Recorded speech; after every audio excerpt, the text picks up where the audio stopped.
the dignitaries on the dais, Bandari sir, Dr. Lal sir, Prithvi sir, Joshi sir, Dr. Swami ji, and Mr. Swami sir, Mehta ji, Singh sir, VK Singh sir. At the outset, I thank the organizers for inviting me over. I am Dr. Abhishek Gupta, Senior Consultant Orthopedics, Director Joint Replacements and Arthroscopy at Metromas Hospital, Jaipur. And it's indeed a privilege to be standing here in front of you, speaking on this very important topic, which is the basic trauma life support. Since I am an orthopedic surgeon, I am taking up trauma and I am speaking about its relevance and how to manage it. So, friends, you would know that in today's time, this is a very important thing, especially because you have high velocity vehicular accidents, we have contact sports, collision injuries, and all because of which there are a lot of patients with trauma. And you should know how to handle these patients when they meet with these kind of injuries and you are around. So you may be aware of it, but I would like to bring to your notice that 80% of the trauma deaths occur within the first 1 hour of the injury, and that is why it is called the golden hour. So the best chances of survival are when you provide a primary health care during this period, and that is where my role to teach you about the importance of how to handle these injuries comes as a primary health care provider or as a public safety professional. So the rapid trauma care in this stage has the greatest impact on the person's life. Now, if you have heard of triage, what is triage? Triage is categorizing the patient of mass casualty on the basis of their treatment needs and the basis of the availability of the resources. So the basic principle is do the most for the most. So do the most for the most, we have to realize that their resources are limited. So we have to save the maximum lives. So for that, we have to prevent the avoidable deaths as well as to utilize the maximum resources, the assets, so that the energy is not wasted and we can save as many people as much as possible without wasting time on the hopeless cases. So in short, it can be put like you have to give this to the right people. Triage means help to the right person, sending him to the right place to the right person, and managing at the right time. So these all things are very important part of basic trauma life support. Now, there are three important things when we see these patients. One is quick initial assessments, then initial resuscitation, and finally timely transport. So these three things are very important when we see these patients. As mentioned, the first thing, if the patient is conscious, is you call for help. Now in the today's times of technology, we all have a mobile in our hand. So we should first call the emergency medical services or emergency team. Now what we do is, we just don't shout panic and ask them to come immediately. You tell them, you define the injury, like what has actually happened, so that they can come equipped with what is needed. So you define the injury and you describe in terms of, say, the age of the patient, the mode of the injury or accident, how it has actually happened, if the patient is actually still in the vehicle or has been thrown out of it, if it is a fall from height, then from what height he has fallen, and the time elapsed since the injury. So these things are very important when you first meet these patients. Then we do the primary survey. Now primary survey is identifying the common life-threatening injuries. Identifying the common life-threatening injuries at the first instance. So the ABC of basic life trauma support, that is airway maintenance, but here at this point in time, not just the airway patency, but you should also see for the cervical spine injuries. Then the breathing, and of course the carotid pulse, as just has been mentioned.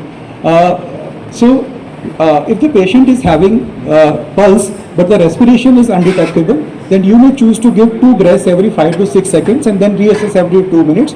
But if the patient is pulseless, then you can continue with the CPR as just mentioned.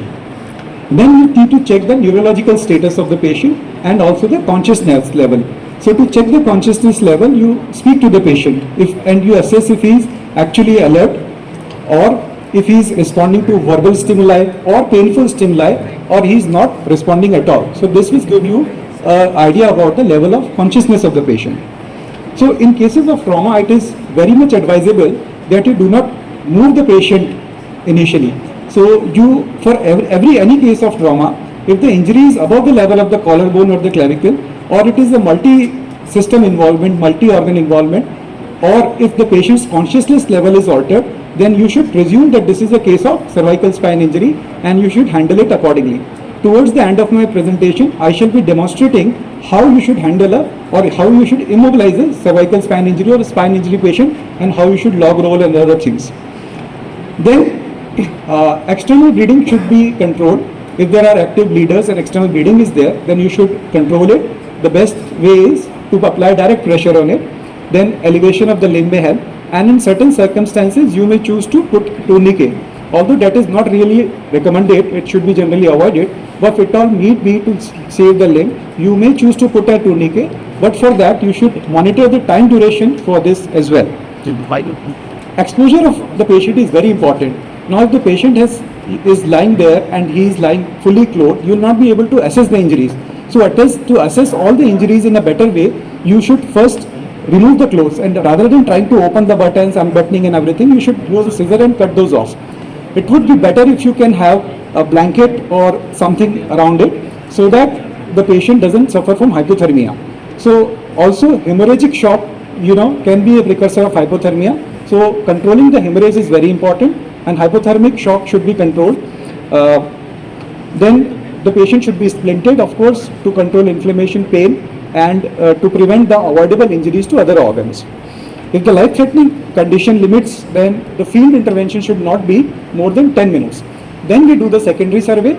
The secondary survey we find for the other injuries that may not have been identified till now and may be a cause of death. In this part, it should be finished within the next 2 minutes. In this, you take a history. For the history, I would give you a mnemonic, which is a sample.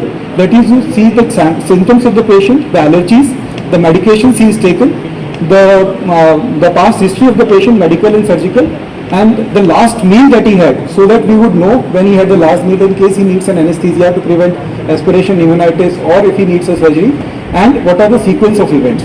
So all these done, then you can shift the patient to a higher center where the definitive care be provided, where specific diagnostic tests can be run, where you can do all the specific procedures and the surgical intervention, either a damage control surgery or a definitive procedure can be ensured.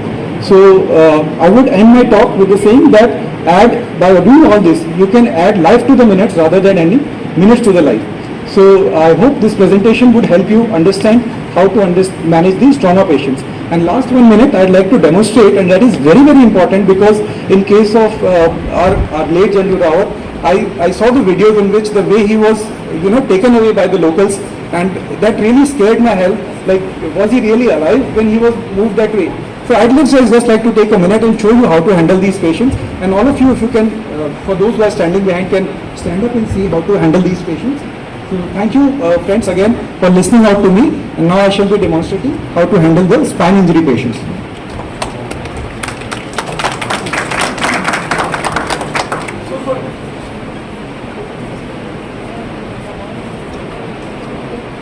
So for cervical spine injuries, the worst way would be you hold the patient's head. Worst I'm saying is just hold the patient's head. You hold the patient's head, but the torso is not supported. So whenever you are holding the head, the unsupported torso can actually injure the patient more. So the next wrong thing to do would be to hold only the torso and leave the head unsupported. Either which ways you are subjecting the patient to further injury. So the right thing is to hold keep the thumb on the clavicle just on either side of the neck. Keep your fingers on the scapula of the shoulder blade, and with your forearm you support the head of the patient like so. So by this you are able to support the head of the torso as a single unit. Another way, and your hand should be supported at the thigh. So this would be the best way of holding the patient in case of cervical spine injuries. The next thing that you should do is that you can also sit on the side of the patient, and in such scenario you can hold the head of the patient, but you can keep the hand not on the chest of the patient but around the shoulder region. In this dummy we do not have a shoulder, but you can keep the hand on the shoulder, and then you can stabilize the torso as well as the spine.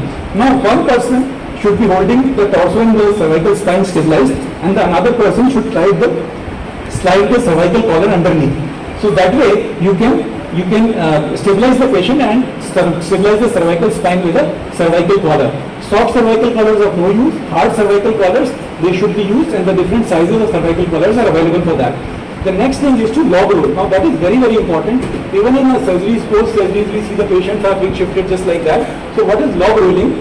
Now we turn the patient to one side. For example, the person standing on the head side is holding the neck the way I told you from the head end. And I, for example, is standing or sitting here.